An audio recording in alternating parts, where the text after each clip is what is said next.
ঢাকাইয়া চলচ্চিত্রের জনপ্রিয় অভিনেত্রী শবনম বুবলী খোঁজ নেই। সম্প্রতি এই নায়িকার অন্তঃসত্ত্বা হওয়ার খবর ছড়িয়ে পড়ে। এরপর থেকেই আর দেখা মিলছে না তার।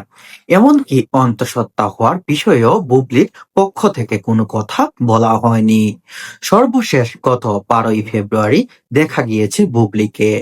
রাজধানীর একটি রেস্তোরাঁয় ক্যাসিনো ছবির গানের শুটিংয়ে অংশ নিয়েছেন তিনি। এরপর দেশে করোনা ভাইরাসের সংক্রমণ ছড়িয়ে পড়লে দেশের অন্যান্য খাতের মতো চলচ্চিত্র পাড়ায়ও তালা ঝোলানো হয়। এরপর প্রায় 200 দিন পার হয়ে যাচ্ছে, কিন্তু নায়িকার দেখা মিলছে না। এমনকি কবে নাগাদ তিনি জনসম্মুখে আসবেন সেটিও স্পষ্ট নয়। লকডাউনে গত কয়েক মাস শোবিজ অঙ্গনে অনেক তারকাই ঘরে বসে সোশ্যাল মিডিয়ায় সবার ছিলেন। ভার্চুয়াল মাধ্যমে অনেকেই বিভিন্ন ভিডিও, সাক্ষাৎকার, ফটোশুটে যুক্ত হয়েছেন। কিন্তু কোথাও দেখা মেলেনি বুবলির।